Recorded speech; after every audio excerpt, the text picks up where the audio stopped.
Hey guys, we're going to go ahead and get started. Is there any reason why we can't? Well, can I do my spiel first to start, or does Jeremy need to be here? Okay. We'll get started. I know it's about 10 minutes late, so I want to honor you guys' time tonight. We do have a couple special guests here tonight. Bill Stevens, the president of Tasso Football, is here, and he'll be doing a presentation. And Patrick Smith, who I never know the district number, but he is our district director, District 10. District director from the Longview chapter. Patrick's been here the last few years, coming and communicating with us some just about stuff that Big Tasso does. We'll get to them in a second, but I'll start us off with some sub-varsity stuff, and I actually wrote down some notes tonight to try to help me through. Hopefully you saw some assignments come through earlier today for the week of September the 16th. So I've assigned all the way through that Thursday night now, and hopefully we'll have a couple more weeks done by this time next week, so just slowly working through the season. Make sure, if you would, go in to Arbiter and look at your schedule, because it shows your assignment is accepted when you do that. Your co-officials can't see you on the assignment until you do that. So if you just make a habit of checking Arbiter, or if you use the app, actually click on the game. And when you click on the game, it shows as accepted as well. So sometimes there are people saying, I only have one person working with me, and it's because you haven't gone in and viewed the full game to show that you've accepted it. We sent some emails out last week about pay sheets and W-9s. If you have questions about those, let me know. It's just important that you fill those out, and you also have to take those with you and turn them in. That's how you get paid. Even if a school pays with Arbiter Pay, they still need a pay sheet, and probably the first time you go to each school each year, bring that W-9 with you. And make sure you sign the pay sheets. I forgot to get my crew to sign our pay sheets Friday night, and I already got an email from Bullard ISD telling me that she didn't know if we'd get paid. So we'll get paid, guys, don't worry. Also, on Thursday nights, the way the games are set up, there's a referee, an umpire, a line judge, and a head linesman if there are 4 officials. That's just how Arbiter has it set up. It could be called official 1, 2, 3, 4. It could be called official red, blue, orange, green. I don't care. It does not matter to me where you work on the field on Thursday night. When you get there will probably be a more veteran official on the crew, or y'all can just figure it out. It does not matter. You can work any position. So if you're a new guy and I, for some reason, stuck you in as the white hat for Thursday, that does not mean you have to go buy a white hat and be the white hat for all the games. Please don't. Also, with uniforms, you can wear what you want on Thursday night. It needs to be the Tasso shirt with the Tasso stripes. It can have a letter on the back, is okay, if that's what you have. If you're assigned line judge on Thursday night, you don't have to have an L shirt. So just show up, be ready to officiate. On Thursday night, we wear shorts most of the time until it gets cold. So just be in as proper uniform as you can, but the letters, they don't matter. Just get there and be ready to work. If you are a veteran official on Thursday night, please help the new guys. I'm trying to assign new guys to as many sites as I can. Most of the time it's 1 new guy, sometimes it's 2. Please help them and don't throw them under the bus. Don't make them work the chains because you don't want to. Let them learn. We want to keep these new guys for year 2, year 3, year 4, year 5, year 10. We don't want to make them do all the hardest work and make them just have to do the stuff we don't want to do. So please try to help them get better. On that note, if there is a coach abusing a new official, please get their back. I mean, you can even let the coach know when it starts, hey, I've got somebody with me tonight. He's a newer guy. If you want to yell at somebody, yell at me. Or if you hear that official getting yelled at and it's by a sideline, when you can, flip him to the other sideline. Try to protect him, because we don't want guys wanting to quit after 1 week, which we had 2 instances last week where guys called me not wanting to work anymore because of how they were treated, and the guys on the field with them did not help them out very much. So please, please think about that. You were a new official at one time. We all get yelled at. We all make mistakes. But try to calm those coaches down. Try to protect those newer officials. What is that word? I can't even understand. Oh, show up on time. If the game starts at 5:30, try to be there 10 to 15 minutes early. If you're going to be late, please reach out to somebody on your crew. That's not permission to be late, but let them know you're running a couple minutes behind. I try to put 4 people at as many sites as I can. It's easy to start a game with 3 officials. It's not easy to start a game with 2 officials. So if you're one guy's running late, please reach out, let people know. Overall, we had a good sub-varsity week. We have a lot of officials, so far I haven't had to really get in a crunch about pulling people to work and begging people to work. There are assignments you'll see for the next few weeks that just have 3 officials on them and not 4 that are farther away from Tyler.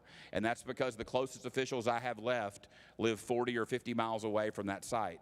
If you do not have a game from this Thursday through September 16th for sub-varsity, and you want a game, and you see an assignment that only has 3 officials, reach out to me. I don't care if you drive. I just didn't want to force you to drive to those sites. So I'm not saying you can move from a game you're in to another game. I don't want that. But if you don't have one and you want one, reach out to me, and I'll tell you what I have available. We want to give you as many opportunities as we can to work, and working with 4 officials is much easier than working with 3 officials. Does anybody have any questions for me about sub-varsity stuff?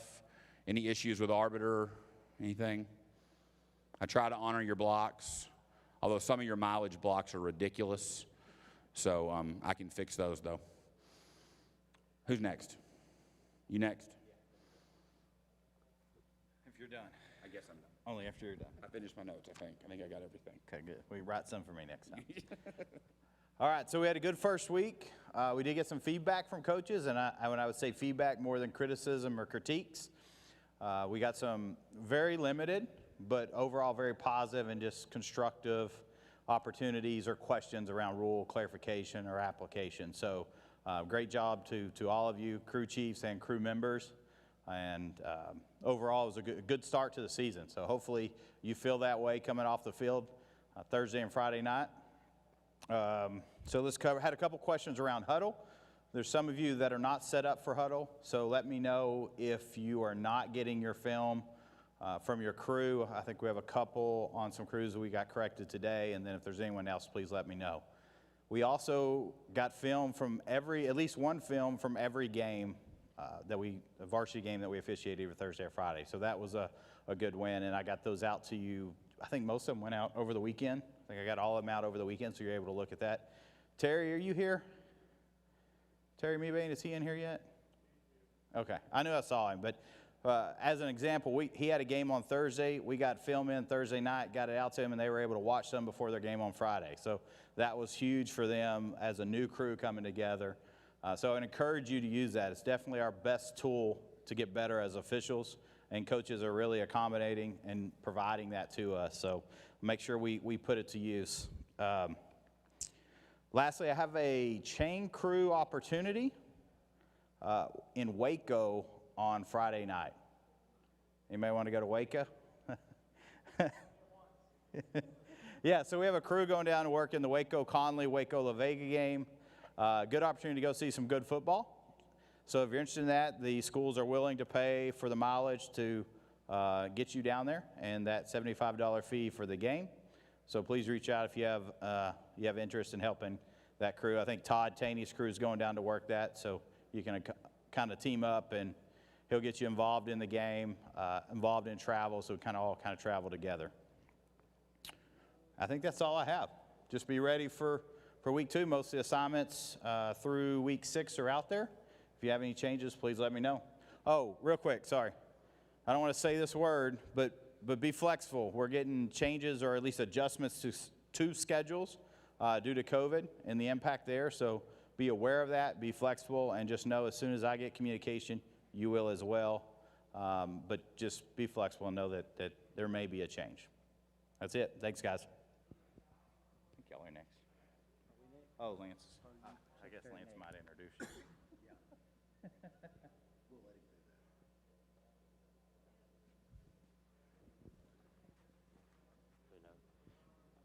All right, we've got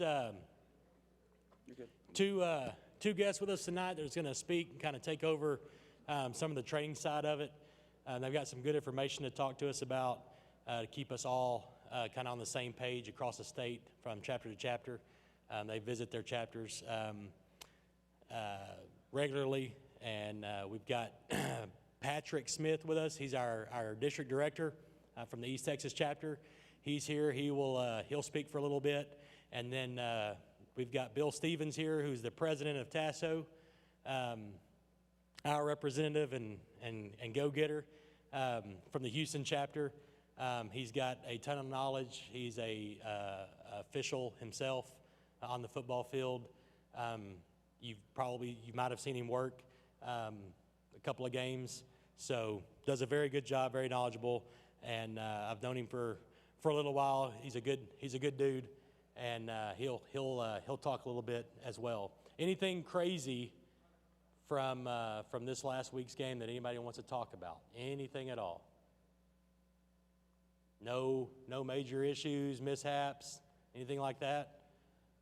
I told in the crew chief meeting we had a 10-second runoff in our very first varsity game, of course, because that's the Mathis luck every single time. It's going to happen. Anybody else? Anything interesting? Good. To kind of echo what Jeremy said, it was a rather smooth week for the chapter from a response from coaches kind of standpoint. We didn't get much criticism or issues this first week, which is good. They're shaking rust off. We're shaking rust off. The bulletin I sent out last week said, typically in the first week or two, maybe 3 weeks, depending on the coaching staff, you'll typically have a few more fouls than you do in other games. Did that live to be true this year? I know. I can tell you this. In our game Thursday night, with 6 minutes left in the first quarter, I think we had 8 fouls, and every single one of them was false start, offsides, and delay of games. So much so the coaches called timeout to chew on both teams because they act like they didn't have a single practice all summer long. So they were not happy campers with their teams. And I just thought to myself, I just sent this bulletin out Wednesday. I got 6 minutes left in the first quarter. I got to go to work tomorrow, and these kids can't snap the football on time. Like, it was that bad. It was god-awful. But they got it lined out and ended up finishing the game up pretty strong. So hopefully it gets better as time goes on. You'll have another bulletin coming out on Wednesday. If you have any questions, any issues, if you have a game and you get a film back and you want me to look at a play, non-biased, hey, tell me what you think here. Could we have done something different here? Do you think this was a block in the back or a DPI or blindside or whatever it is? Just share it with me. You don't have to share it with anyone else. You can share it with me. I'll take a quick look at it and get you a response back pretty quick. If I think I need another opinion, I would ask you for permission first before I send that to another person to take a look at, and I'll let you know who that is at that time. But so if you ever have an issue with that, just know you can send a play in. It's going to be between you and I, no embarrassing anything, and we'll figure it out, okay? Game films, we got a very good response from the coaches first week. I think earlier this afternoon, Jeremy, I don't know where you're at. I think we'd only had, 2 games that hadn't come in yet from a game film? Do what? And we've got all of our game films in. Awesome. That's incredible for the first week of the season to get all our game films in. That's great. My goal is to have every crew be reviewed by a college official or someone that's been reviewed themselves by college conference supervisors, to have every crew reviewed before district starts, by week 4, okay? So the first 3 weeks, my plan is to have everybody get some kind of feedback on your films. If you don't, please send me an email, okay? But don't do it this week or next week. Like I said, it'll be by week 4, okay? So the first 3 weeks, we'll start getting these things rolling. I think I did mine today on the crew that was sent to me. So I've got, with my guys that are on that committee, they are well aware. I was able, which is fantastic, to get Mark Graves to join that committee. Mark Graves is a Big 12 deep wing guy, was in the East Texas chapter for years, was in the Tyler chapter for years. I've known him almost all my life. He's a Big 12 official now. He's got his applications into the NFL, and just a plethora of knowledge, and just a great official and even better guy. So I was able to get him on the committee. So hopefully you'll get some feedback from him also. If you have any questions about that process, any issue with any kind of comments or anything that's taking place, just give me a call, shoot me an email, shoot me a text, and let me know, okay? Any questions or anything from me? Awesome. I'm going to turn you, Pat, you want to go first? Yeah. I'm going to turn it over to Patrick Smith, our district director. Thank you, Pat. Thank you, sir. It's a pleasure to be with you gentlemen again this evening. I try to make the round. I try to get to you before the season starts. Unfortunately, the scheduling didn't work out that way this year. I started off at SFA, and I've made the trip, and I'm finishing off the district circuit with Tyler. Just a couple things I'm going to go over, and then I'm going to let Bill, he's got some things he wants to cover with you as well. But as far as I appreciate you guys and the opportunity to serve you as the District 10 rep on the Tasso Football Board. It's my pleasure and it's my honor. If you ever have anything that you want the football board to look at, think about, just get with me. I will make sure that it gets heard. I can't make sure it'll get passed, but I'll make sure it gets heard. Financially, Tasso football's in good shape. We had a little bit of a down year last year because of COVID. This year, we're holding steady. Hopefully next year, 2022, we'll get back to normal, and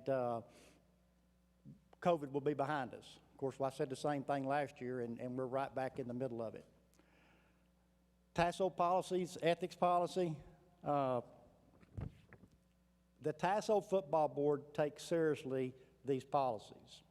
I can't tell you how many review cases I've had to sit on for just some issue that is in black and white. So pay attention. If you haven't read those policies, get on there and read them.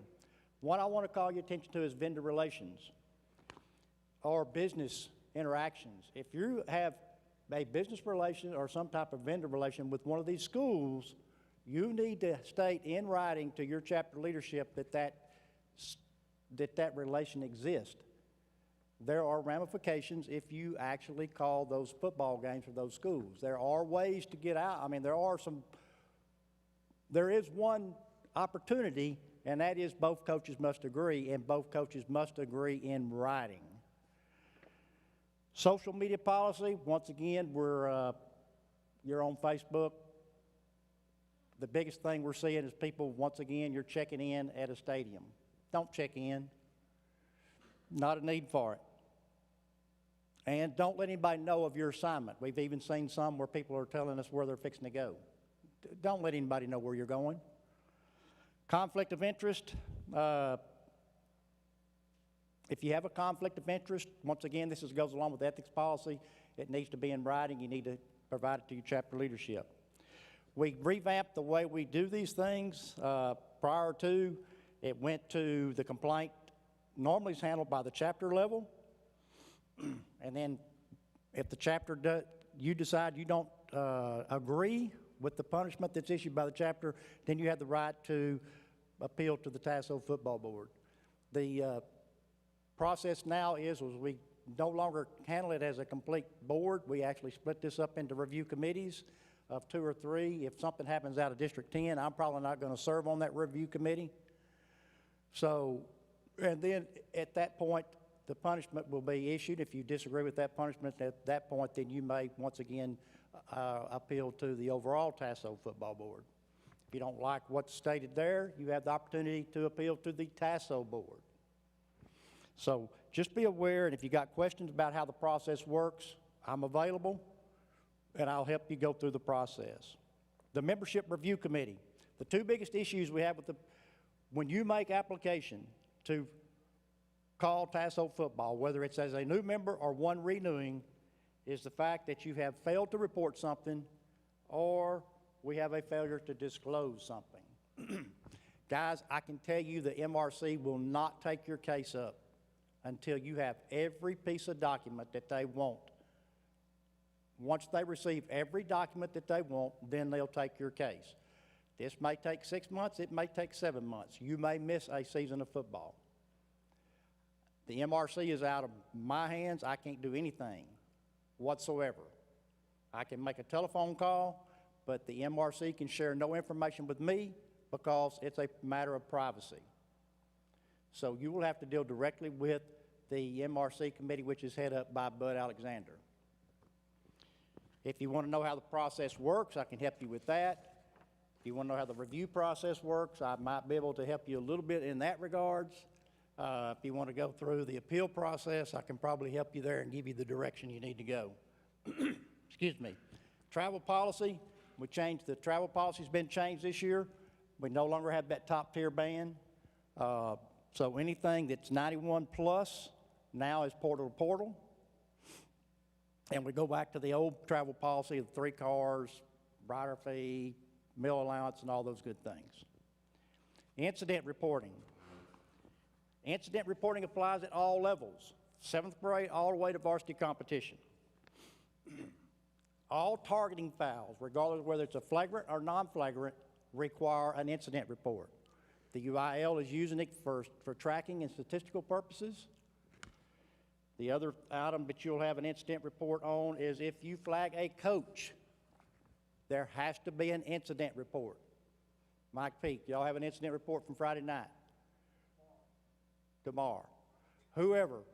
All right. So if you flag a coach at the 7th grade, 8th grade, 9th grade, JV or varsity, there has to be an incident report. Disqualification of players. We have no ability to change a disqualified player from participating. If you missed it, you missed it. The only opportunity that we have to make a change for a disqualified player is if you identified him wrong by his number. There's a process that the coaches can go through and that the film can be reviewed to get the right number. So if you disqualify a player that you didn't intend to disqualify and you notice that on film, it can't be changed unless it's for an issue dealing with a number. Mechanics and rule changes, I'm just going to go a couple of these because I think you're going to cover the jersey issue, which is the hot issue all of a sudden. But for jurisdiction purposes, we've gone from 30 to 60. You've known that from this past Friday night or Thursday night. And your chapter leadership should be giving you some instructions on what's going on during that time frame. Umpire is going to remain on the defensive side of the ball on a scrimmage kick. I'm going to let you handle the jersey issue. Overtime provisions, we've changed somewhat. The first, we're going through normal overtime. The second, must go for 2. And on the third, we're going to put the ball down at the 3, and they're going to get 1 play for a 2-point conversion. The coach's box is now the 20 to 20. So 25 to 25. Last year got extended to 10 to 10 or 15 to 15 because of COVID. So this year it's been set at 20 to 20. A lot of the stadiums you're going to go to, it's not going to be marked. So just be aware of what your 20 to 20 is, because most of your coaches are not going to be aware. The most missed call that we had last year was the illegal block in the back. So you got to have 3 things. It's got to be an open the field, it's got to be from the blind side, and it's got to be forcible. So you got to have those 3 things for an illegal blindside block. Most of the time, this is going to take place on a scrimmage kick or a change of possession type situation. So just use those keys: open field, blindside, and forcible. Training, we've beefed up the TASO training for football. We've got webinars. We didn't have a way, or we weren't tracking up until the last board meeting we had, and I asked for the tracking to take place so that chapter leadership will know who is attending the webinars, because chapter leadership's all the time getting questions about how come I don't get this game, that game, and so on. And it boils down to, what are you doing to get better? So this way we can track who's logging in on the webinars, and then chapter leadership has a way to track your participation and to how you're getting better at what you're doing. There was a question asked about points being awarded for the webinars. We're going to take that up at the next board meeting, and more than likely that will be the case. I'm going to advocate for one additional item on that, and that is we already have a standard for playoffs of an 80 on the test. I'm going to probably ask that 2 or 3 webinars be a part of that qualification for playoffs as well.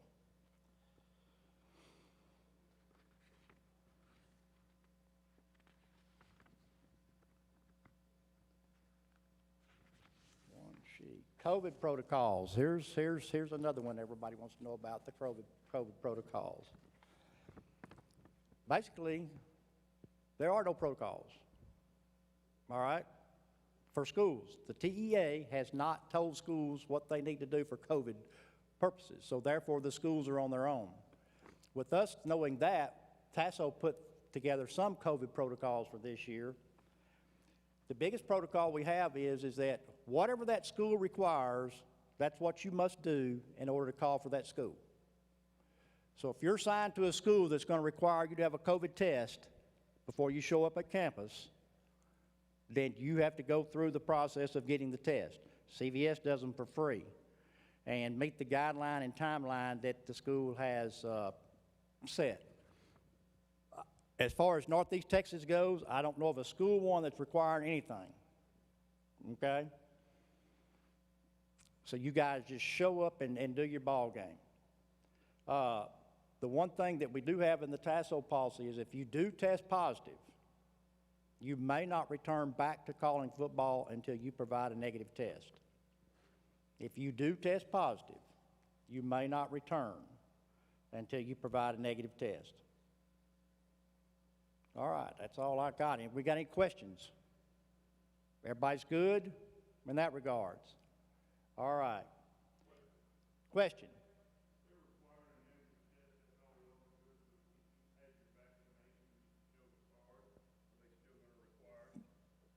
They're still going to require. They're not recognizing the card unless the school says they're going to recognize the card, okay? Unless the school says they're going to recognize the card. Anybody else?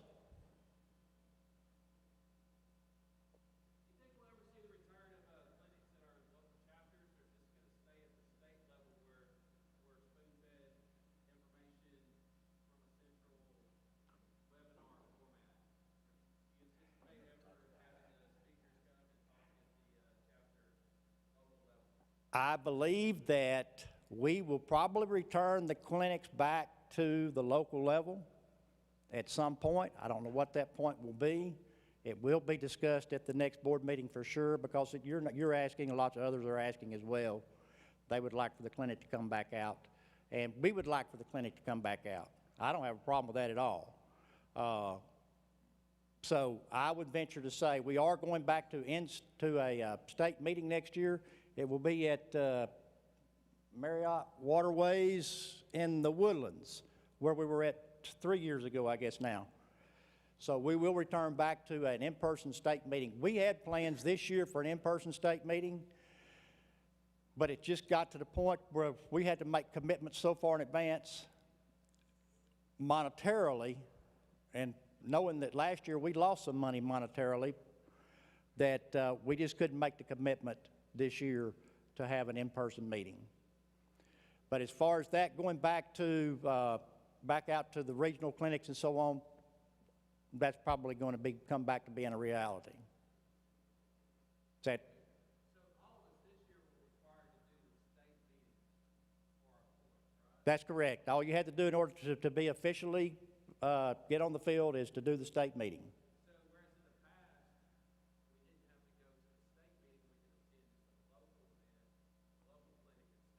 That's correct. Okay, so it seems to me that the state got more money this year. TASO as a state organization got more money this year because of that requirement. Agree with that? Did TASO get more money this year? Because they have always as a requirement, hey, you attend that webinar. I follow you. In some regards, I go along with your line of reasoning.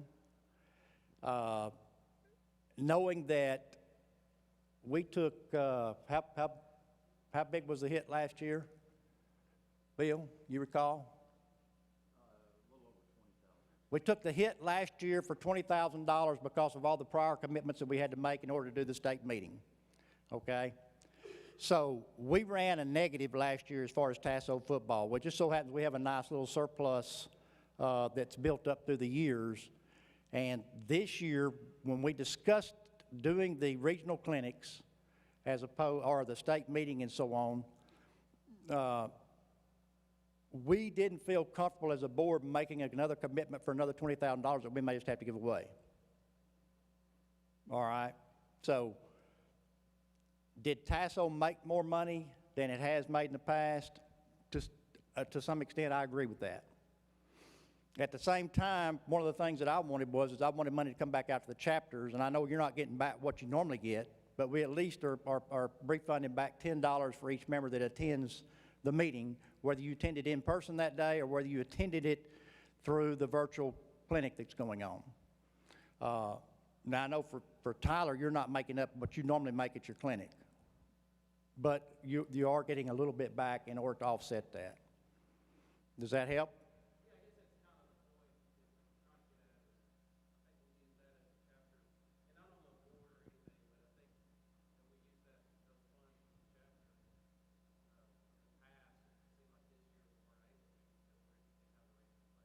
I understand, and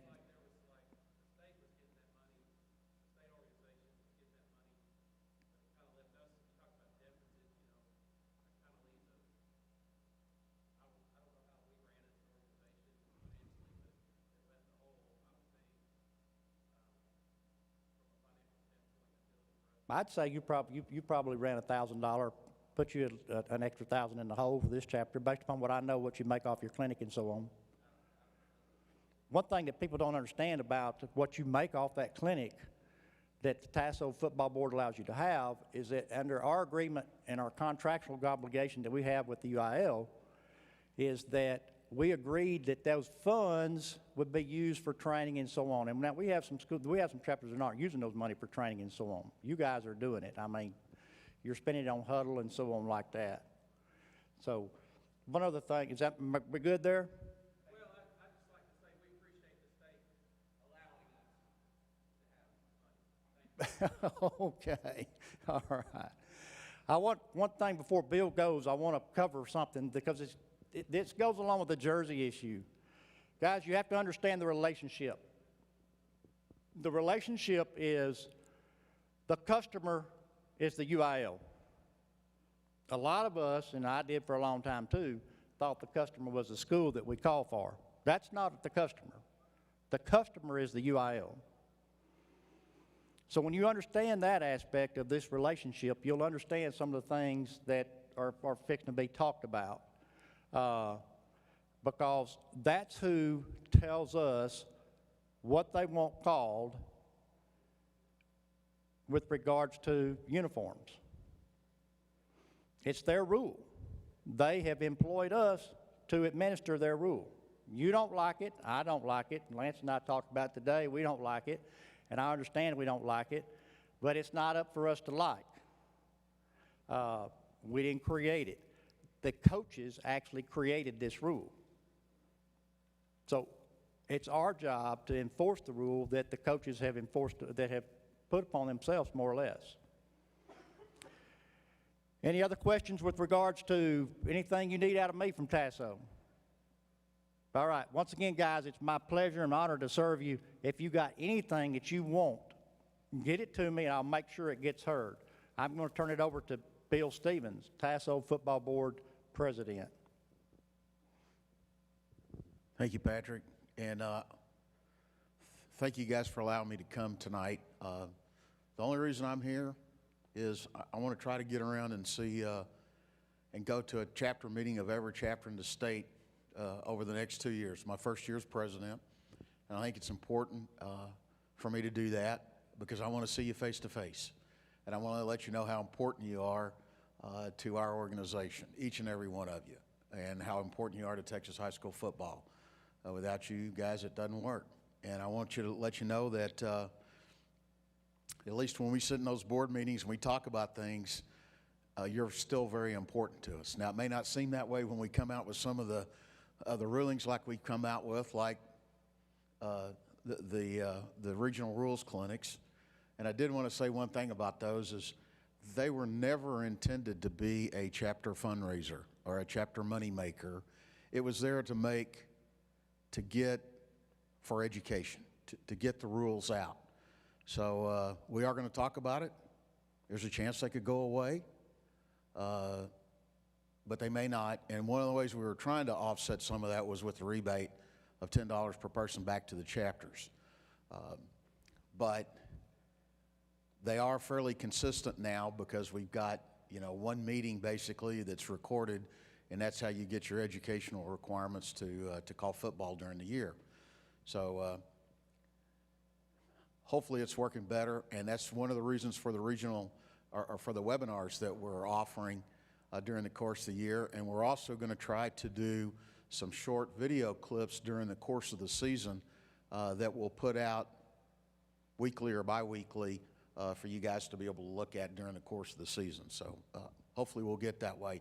And if you've got ideas or things you really want to see covered in a webinar, let us know. Let Patrick know. Let your chapter leadership know, because we're interested in those. That's what we want to do, is what you want. We're going to cover a couple of things. Actually, Patrick did cover this. The 2022 meeting is going to be in the Woodlands this year.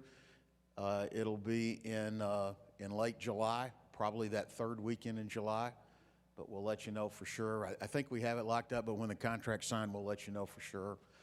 And I want to mention the Atavus training, tackling training availability. It is available to you to watch. This is the training all the coaches have to have every 2 years. It is pretty good. I've been through it. Very interesting stuff. So I think you'll benefit from it. It always helps, I think, me as an official. If I know what the coaches are trying to do, it helps me. And I think if the coaches know a little bit about what we're trying to do, it helps them. And I've been talking to Tosca. We're going to try to make available some of our webinars to them. They want them available so their coaches can watch.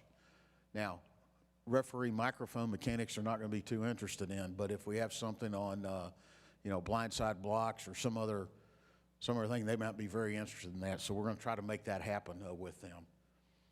Hey, Patrick mentioned the revised COVID policy. There has been an additional change that Patrick was unaware of, is that if you have to have if you test positive and you have to have a COVID test, it has to be from a recognized lab. You can't use the personal in-home testing to clear you to work again. Right? Patrick mentioned we are financially sound. We did run a deficit last year, primarily for the 100-year celebration for UIL. We budgeted about a $30,000 deficit. It was only about 20 by the time it was all said and done, but the 100-year flipping coins that each one of you received, hopefully all of you got it, was part of that. And this year, because we thought it was important to mail all the rule books out to each individual member. We're going to look to do that in the future, so if you have an opinion on that, let us know. We want to do it. It is not cheap. I think that cost us close to $24,000 to do that statewide. But it is important for everybody to get a rule book. I'm hoping we can reduce the number of rule books we order, because I know in Houston last year, because we had no in-person meetings last year, we probably threw away at least 400 rule books. That's $4,000. So I don't want that to happen. I want each and every one of you to get a rule book, but I don't want to have to throw a whole bunch of them away either. But we're in good shape right now. We're in the black. We're going to be in the black next year. Yes, we did make more money. I'll be the first to tell that. Part of it is we're giving it back, some of it back, and hopefully we can do some more things to help our chapters in the future, especially with training. That's where I'm for. Mostly I just want you to know that the closing date for the testing, you see the last one up here, is November 9th this year. It's written in our operating procedures as the first Tuesday after the last game of the season, which is the Saturday before that. Okay? And that is going to be the same date that our online clinic closes. So if you still need to make an 80 to work the playoffs, that's why we put it in there. And we put the online clinic closing because particularly our friends in West Texas that have a real problem with new members, they'll take them through most of the season. So we want to allow them to be able to do that. I've talked about rules misapplications quite a bit. We want to use it for training. We're not going to use it as punitive. If something happens that's so egregious in one of your games, your chapter leadership's going to know about it, and they have to take action, they will. But we're not going to do it from the state level to take action. We'll take those and try to design training, because there may be a mistake that me or one of you makes that would benefit all of us around the state to having the benefit of that knowledge. So that's what we're trying to do for it. Okay? I think our testing guys did a real good job this year getting everything online. Remember, when you take it, it's the 21 NCAA rule book, the 21 exceptions, and it's 5-man mechanics unless otherwise stated. And there are a few 7-man mechanics questions on that test. Patrick already covered these mechanics, but we now have the headline judge instead of the head linesman. I guess we're going to all be politically correct. He talked about all of these mechanics changes just up here, so you know it. There is a signal for the 10-second runoff, which is the two hands flashing to the press box so they'll know. It's not too early to think about awards. A lot of our chapters don't think about the Outstanding Service Award that we renamed the John Miller Outstanding Service Award. So if you have an official that's been off the field for 2 years and he made some significant contributions to your chapter, and I'm not just talking about, hey, he was a great official for 42 years. Well, yeah, that's okay. What contributions did he make to the chapter? And we want to recognize those, and that comes from the chapter to us so that we can make those awards. I did form a recruiting and retention committee this year. They've been gathering a lot of data.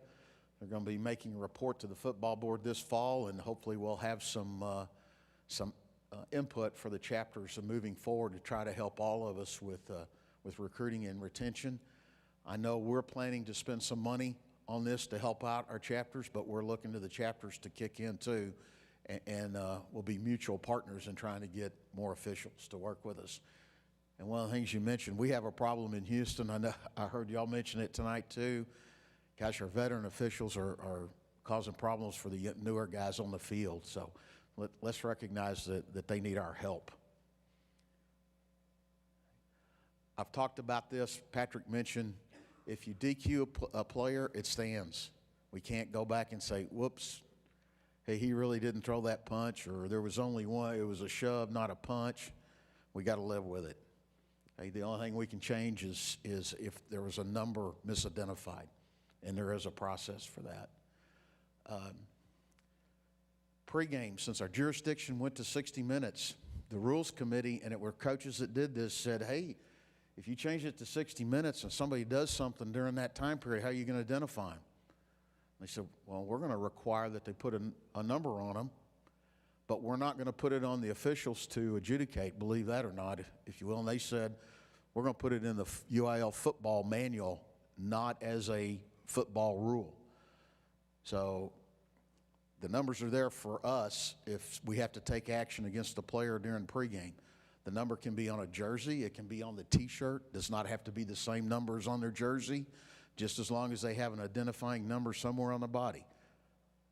The number decals on helmets work just fine.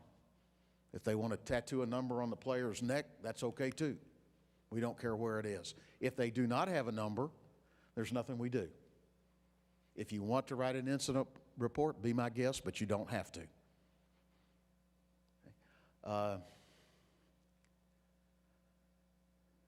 Jersey rule. God, I hate this. I hate it as much as you guys do as an official that goes out on the field. I told Lance today that last year I got so confused with it. I just said, if I can read the number, we're playing football, and I'm not going to penalize anybody. I've had a few conversations with Dr. Elza, and let's just say she's changed my mind a little bit over it, and we basically don't have a choice. I mean, it's like not calling false start or not calling a targeting. I know that's a safety issue. But it's not calling any rule that's NCAA or UIL exception. We have to call it. The Jersey rule is an NCAA rule modified by the UIL. So we have to do it. Contrasting colors for each team, numbers must be clearly visible. That's always been there. We always want to do that. Here's what's really new. And you guys have all seen this.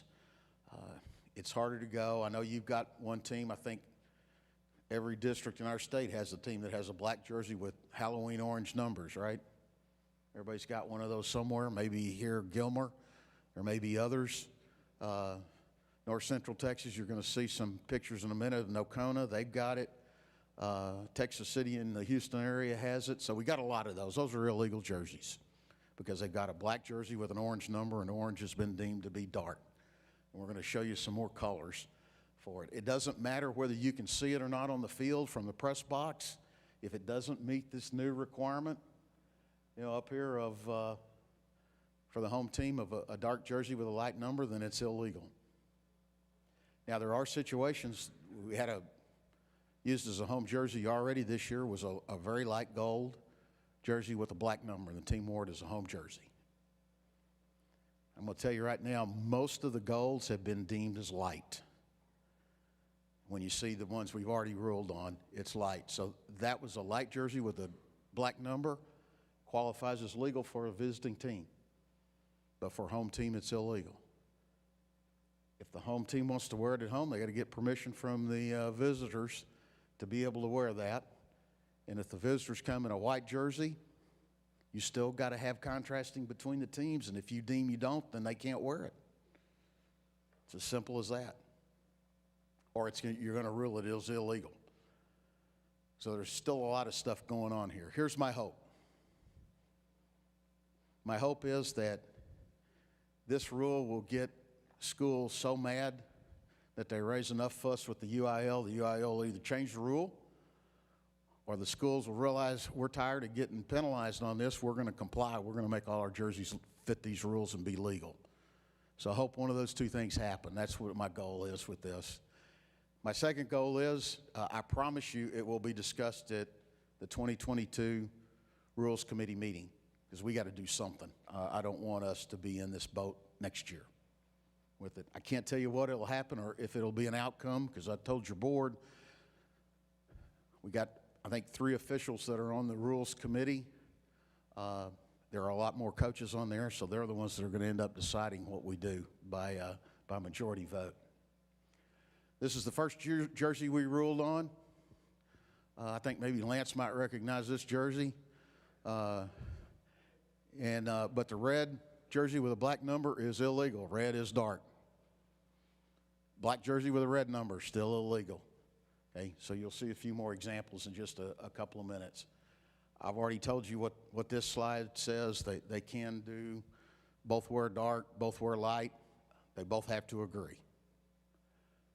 One says on the home team can wear light if he does it before the season. I've already had a discussion with UIL.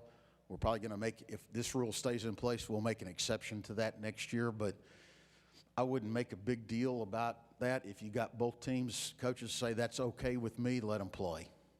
Nobody's going to get upset about that. Yes, sir.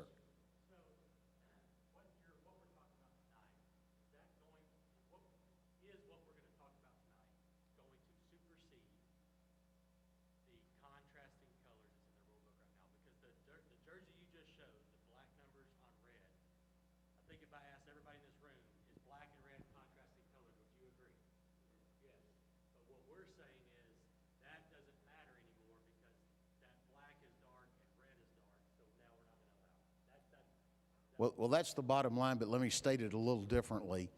They still have to contrast, but there's an and in there, or a but, whichever way you want to do it, and it has to be a dark jersey with a light number. So if either one of them aren't there, it's illegal. No, we don't. That's a good question, because nobody can make that list up, but I'm going to show you a bunch of examples in just a few minutes of what has already been ruled on, and I think you're going to get a sense of where we're going with the light and the dark. But that's a great question.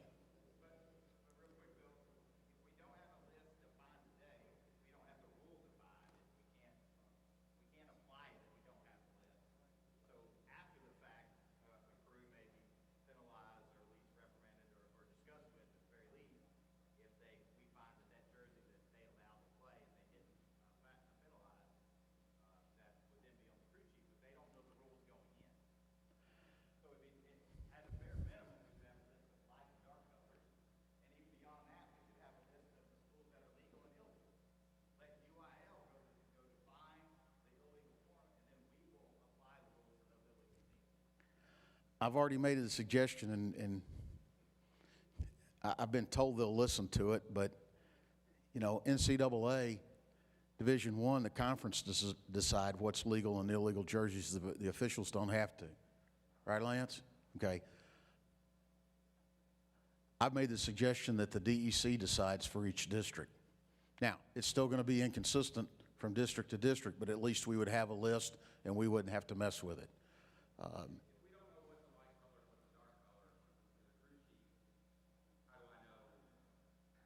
Okay, once we see these examples,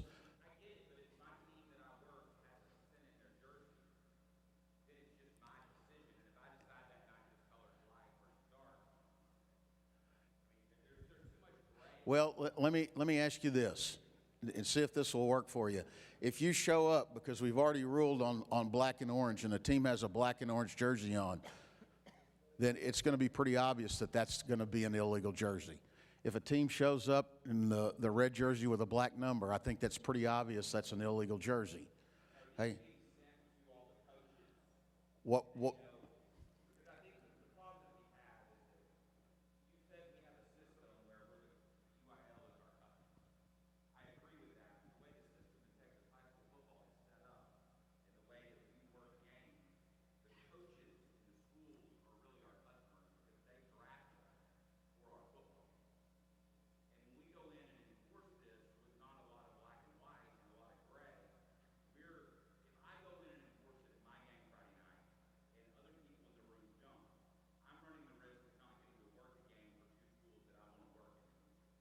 I agree with that. I agree. I agree 100%. And if we will all make an effort to enforce this rule, they can't scratch us all. And I'm hoping that we can resolve it by enforcing the rule, and it'll force the issue either with UIL or the coaches will comply. The schools will comply. Yes, sir.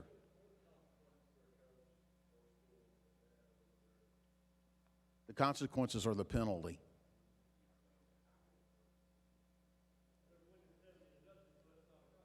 Do what?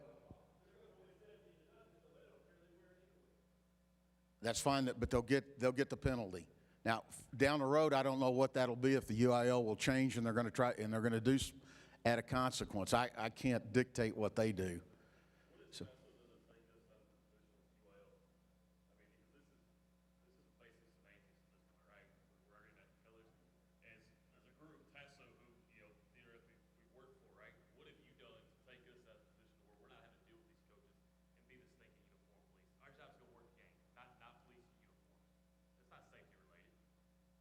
Well, not all of our rules are safety related. So. Well, I'm just asking, what has Tassel done to alleviate this? This is more of a UIL deal. This isn't directly related to the game. I don't think coaches really care about the number of colors that they can see on field. They don't care. Yes, they do. They care very much. That's the biggest complaint we're getting. And I've had it from coaches directly that is a coaching issue. And they're not happy at all. And one of the coaches that really got upset about it was the coach that Lance had in the state championship game. And that's one of his beefs. And I've had a number of other coaches say that is a problem for them. But again, what is Tassel doing to fight this battle with UIL where we're not confident? We are working directly with the UIL and the UIL Rules Committee to try to come up with something that's equitable for us that gets us out of the middle of it. The problem is, if I go to the UIL and say, you got a rule on this, they're simply going to say, no, we don't. It's in the rule book. You got to do it. You adjudicate the rules in a game. It's just another rule, so you have to do it. Right? That's what they're going to tell us. So we've got to work with them to come up with something that works for them and for us. And I want more than anybody to take it out of our hands.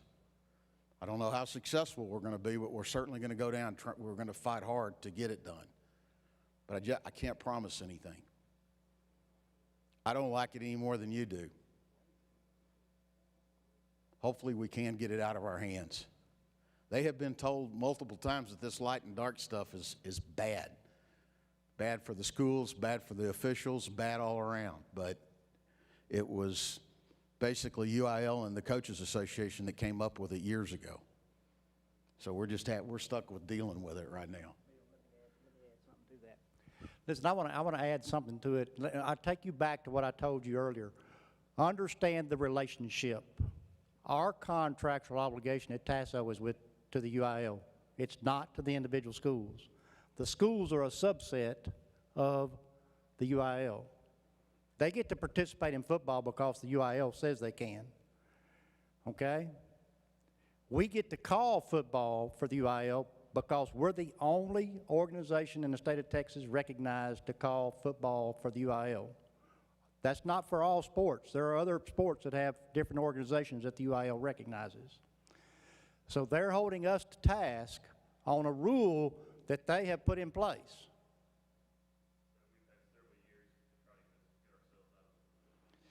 This rule has been in place for the last 3 or 4 years. They have been told through the last 3 years, coaches have been told, schools have been told through the football manual and other means that this change will take place in 2021. So it's not like they haven't had time to buy jerseys. The review process is ongoing. We had it last week. We got sent a jersey from DeKalb, Texas.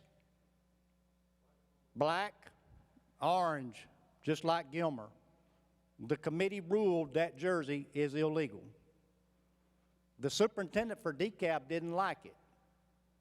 So he elevated, went to the UIL, and in the process, they took the picture in to Dr. Elsa. She said, "What is the question?" So they decided to go, since it was a superintendent calling, they decided to go to Dr. Brydup. Then Dr. Elsa asked, "Is Dr. Brydup going to back?" And Dr. Brydup said, "Yes, he's going to back the decision." So you have the UIL behind you when you enforce this rule. All right? The client is the UIL, not the school.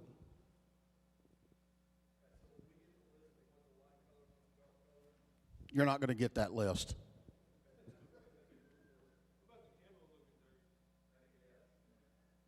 Let me say it this way. When you see the jerseys that have been ruled on, you'll have a guide for what's legal and what's illegal. Now, hang on a minute. Yeah, they're going to be out. I know you haven't. They're going to be on. Hang on a minute. Let me answer the question. May I finish?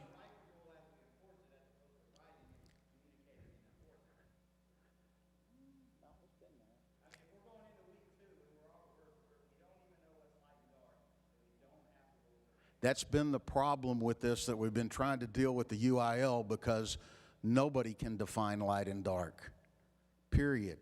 Where are you going to draw the line on the color graphic? We can't. I agree too, but okay, no, well, no, we're not asking them to decide between what all colors are light and dark. We're asking them to decide on the field tonight what's light and dark. And I'm trying to tell you, when you see the examples, you can use that as the basis. Now, if you determine it's a slightly different color, whatever you determine, I'm going to support you 100%. I can't say that the school might ask for an official ruling on that, and it might be ruled opposite, but nothing is going to happen to you for making that ruling on the field that night. We'll support you 100%. But you can't rule a black jersey with an orange number not illegal that night. It is illegal. Until every official gets that one, they could, because their definition of light and dark would be different. Until every official gets official communication from TASO and or UIL confirming what's light and dark, that will be subject. These determinations are going to be on the website. They were supposed to be on today. They may be later today. I haven't looked this afternoon.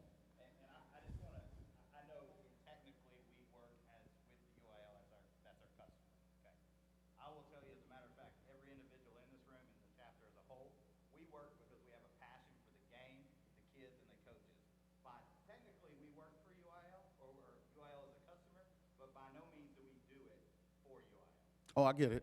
I'm with you 100%. So at the end of the day, if we become the friction point between the coaches and the It is a problem, and I recognize that's a problem.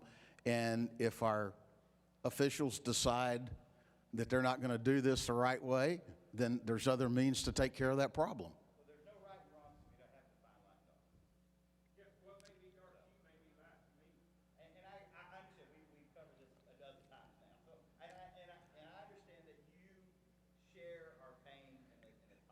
Yes, very much. Very least, at the very minimum, we should be able to find light and dark. Take everything else out. Even if we hate the rule and we don't want to enforce it, if we know the rule, we can. We do not know the rule. Okay, we looked up when this jersey came, the red and black jersey came up, we looked up red and every color of red. And there's anything from almost black to light pink that's in the red shade. How in the heck do you do that? How do you draw the line as to what's a dark color red and what's a light color red?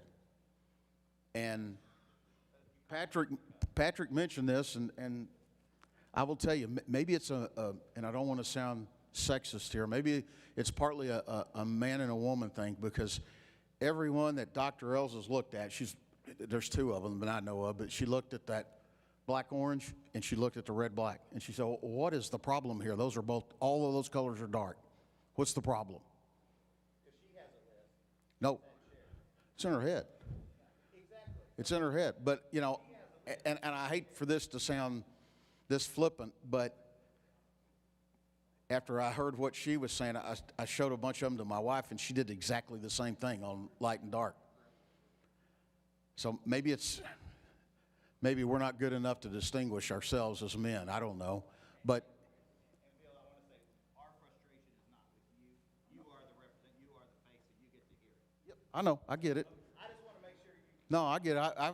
Hey, I've had all these thoughts and more, you know. But I want to share with you some of these that we have ruled on. There are some more. You can see, I'm going to tell you right now, primarily gold's a light color. That's how we ruled on it. That's a white on in that Archer City. Whoops. This may be kind of hard to, can you scroll it for me? You can see this next one's yellow, and then it's got yellow and blue in the number. Just remember when it's a gradation,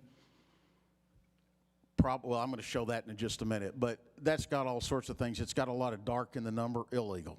We're not going to mess with that. The Bryson 2, that's a pretty light gold.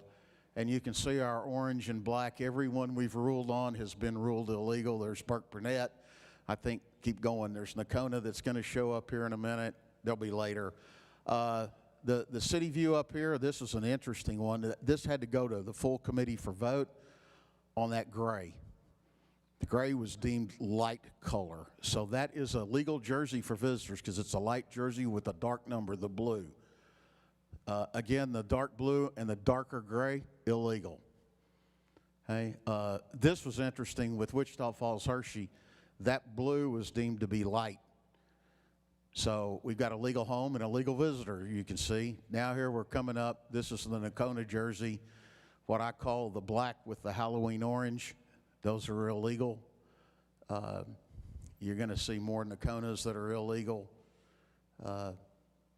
That orange is being a dark number. We've defined it, so that orange with a white number is perfectly legal. And you can see all these golds in the Wichita Falls Riders jerseys. Those are all deemed light, so every one of those are legal. And then you've got the Vista Ridge jersey. We had a gray jersey worn in the Houston area this weekend with a white number that's been ruled illegal. I saw on game film, just looking at some highlights, as a high school football fan, there was a jersey in our area that was white, and I couldn't even see the number. I mean, not even the outline of a number on it. That was clearly illegal, and how we let that pass, I don't know. And then there's the DeKalb jersey that has been determined to be illegal, so we're consistent with the orange color. Now, there may be an orange that's light enough that can pass. I don't know what it is, but if you have one of these jerseys, they're going to be what they are. They're going to be legal or illegal depending on what you've seen on the screen, and there's going to be some more added to this. On the members portal, you're going to see exactly this. Those pictures with those rulings with those teams. On the public side of the website, you'll see exactly the same thing, but there's not going to be a school identifier with it. So if a coach wants to look at it, this is where they're going to go. This isn't going to be mailed out to every single coach in the state of Texas, nor is it going to be mailed out to every single official. You're going to have to go to the Tasso website to find them. But we'll get information out as to where to find it to your chapter leadership so they can share it with you. Okay. Any other questions about jerseys?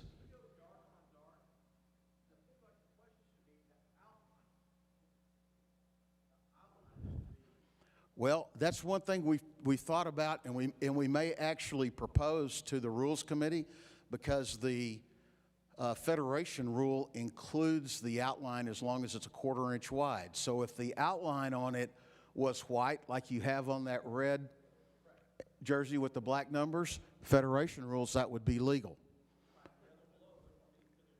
Exactly. There's no outline. And, you know, we get a lot of these vendors selling jerseys to our high schools that don't understand we do NCAA rules, and they'll tell them this is a legal high school jersey. They're referring to Federation rules, and we don't have Federation rules. So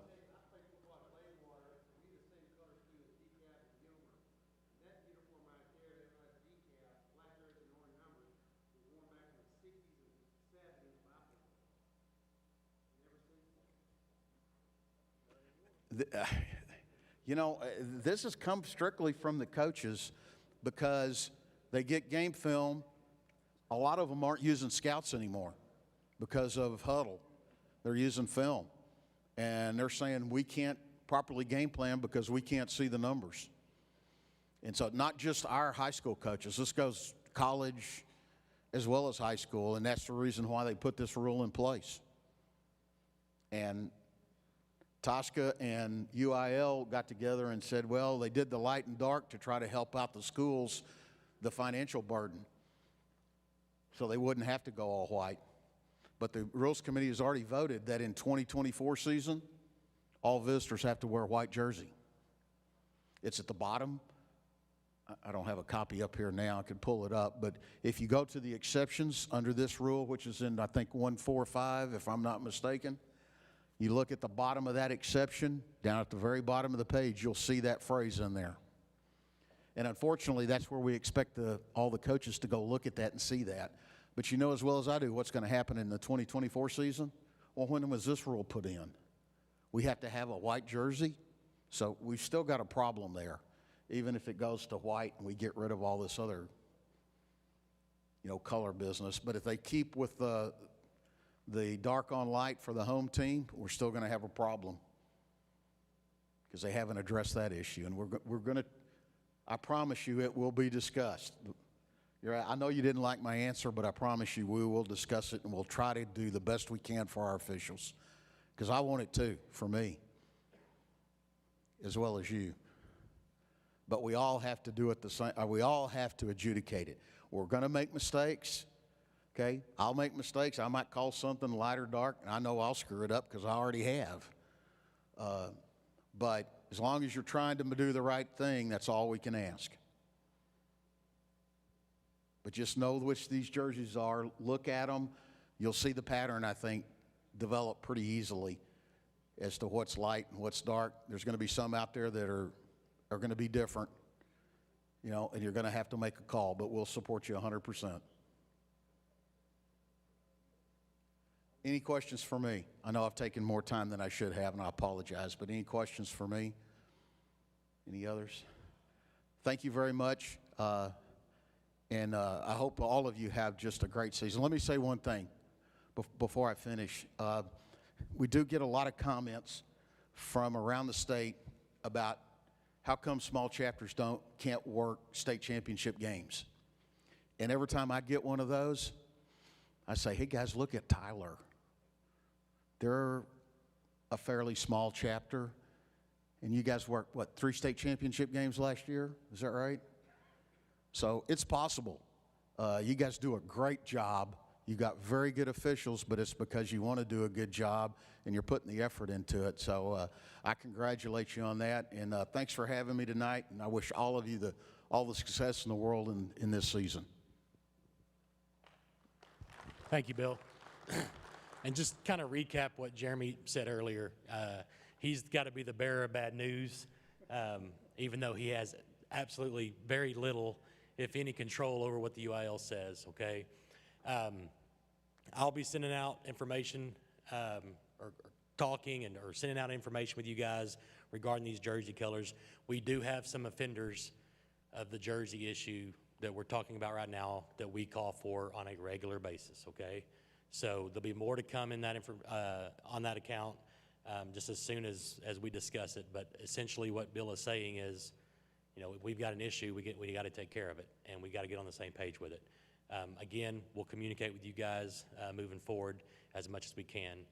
Anybody got anything else from a chapter standpoint, this week's games, sub-varsity stuff? Help out those new guys, okay? If you've got new members with you out there on a Thursday night, help them as much as you can. Stay with them. If a coach gets on them, let the coach know, guys, we're trying to get new officials in here. Go slow, okay? If you want to yell at somebody, come yell at me. I'll listen to you. I've listened to you for 20 years. Come on, okay? Just be with those guys. We're going to need them. We're going to continue to need them, especially as the season moves forward. COVID is still a very big deal, okay? We just got, you know, word we've got schools that are closing, games that are canceling nonstop. Jeremy used the word flexibility, and we're going to need a lot of it, okay? Just be aware of what's going on. Use safe practices while you're out there, guys, as much as you can.